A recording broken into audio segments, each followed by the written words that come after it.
بسم الله.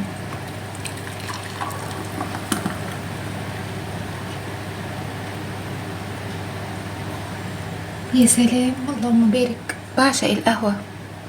اللي يحبني يجيب لي قهوة بجد. اللي يحبني يجيب لي قهوة وقهوة نظيفة، علشان انا القهوة بالنسبة لي آم، يعني مهمة.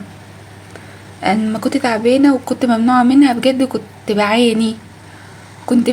المكنة دي جبتها عشان الكبسولات وكده، حلوة وكل حاجة مع الكبسولات الاسبريسو الصغيرة، لكن الكبسولات دي جميلة قوي. استنى اوريها لكم.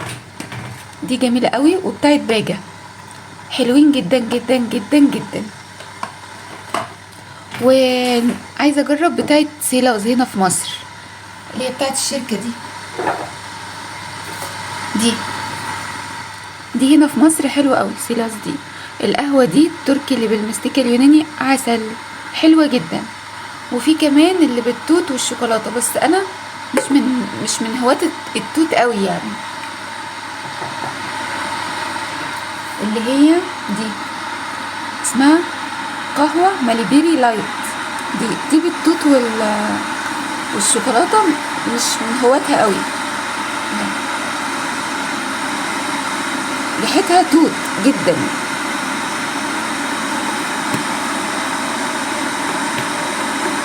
ودي بقى اللي هي بالبندق، قهوة عادي فيها مبيض.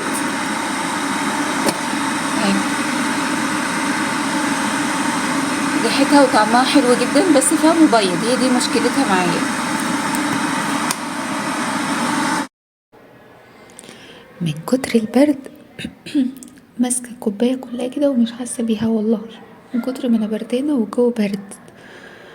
طب ايه اللي جبرك يا بنتي تقعدي كده في الهوا والبرد؟ هو كده.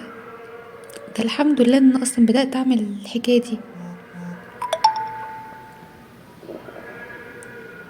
سامعين المنادي بينادي على حد متوفي عندنا في مصر كده. المنادي بينادي على حد متوفي عشان الناس تعرف تروح تحضر العزاء بتاعه والدفن بتاعته. المهم يا جماعة، قولولي انتوا ناويين تتغدوا ايه النهاردة؟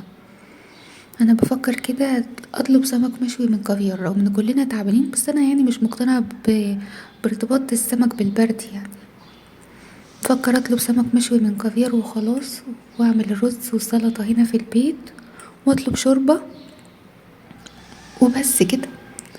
رغم ان انا ولادي اصلا يعني ما بيحبوش السمك قوي كده ومش مقبلين على السمك قوي، بس انا بجيب بقى واعمل لكل واحد طبقه. اقشر السمك انا بقى وافرطه كده واحط لهم الطبق بتاعهم واديلهم ياكلوا هما كده. لو كده ياكلوا ماشي، لكن يعملوا هما بنفسهم لا.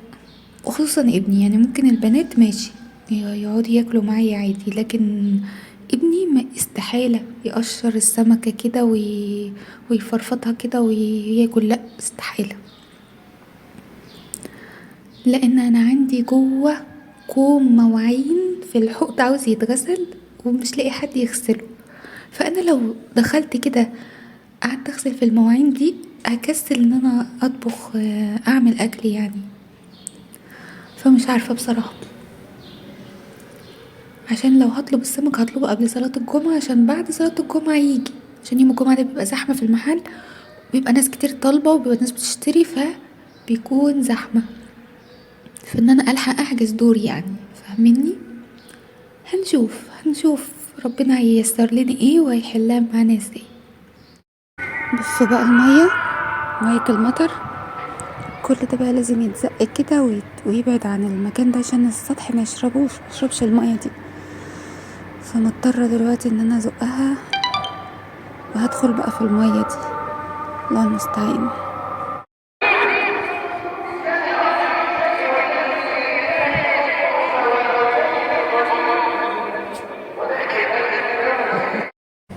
خلص مسلسل خريف القلب، كنت بتابعه على شاهد ومش عارفة اعمل الاشتراك بتاع شاهد. كل ما اجي اعمل اشتراك عشان يفتح لي الحلقات بتاع المسلسلات الجديدة، المدينة البعيدة والمرسى وكده، يقول لي بالريال السعودي، وانا عايزة ادفع بالمصري. فلازم ان انا حاطه رقم تليفون مصري وحاطه ايميل مصري، بس مش عارفه ليه لقيت ان انا في السعوديه، مش عارفه ليه. ما نشوف المشكله دي نحاول نحلها كده، خلي محمد اخويا يحلها لي او عبد الرحمن ابني، واحاول اشوف مسلسل بقى تاني لحد لما الحلقات الجديده تفتح معايا، او لحد ما يفتح معايا حاجه. انا طول ما انا في المطبخ طبعا عملت المواعين، لابسه مرياله المطبخ اهو، عملت المواعين وخلصت خلاص، بس بجهز بقى الاكل، وطلبت سمك الحمد لله، وهعمل بس السلطه لسه وخلاص ونتغدى ان شاء الله يعني. بس بجد نفسي في مسلسل حلو. عجبتني اول المسلسلات السعودي، المرسى، خريف القلب، في مسلسل اسمه اختطاف شفته برضو عجبتني، او شفت مسلسل كامل العدد ده عجبني. ما بتابعش على التلفزيون، بتابع هنا عشان بشوف الحلقات متواصل ورا بعض ورا بعض، احسن بالنسبه من ان انا ما اقعدش استنى الحلقات يعني. مش عارفه بقى انه مسلسل حلو ويكون متاح من المجانا اللي مفتوحين مجانا. اما نشوف بقى ايه، لو فتحت مسلسل جديد اكيد هتشوفوا ان انا بفتحه وبتفرج فيه يعني، هقول لكم عليه.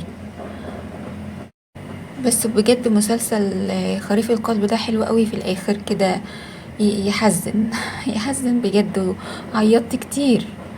انا بصراحه المسلسلات اللي مثلا يكون فيها موقف حزين او كده بيطلع بقى الحاجات اللي انا كبتاها او اللي انا قافله عليها ومش بعيط يعني، انتوا فاهمين؟ فبقول نعمه من ربنا انه خلى حاجه طلعت، انها خلى دموع نزلت، وخلصت من حاجه جوايا مضغوطه يعني. فنفسي في فيلم حلو بتاع مسلسل حلو. سلمى ده فتحته ما عجبنيش، ما حسيتش ان هو مغري يعني ان انا اتفرج عليه. فندق الاحلام ده برضه ما حسيتوش.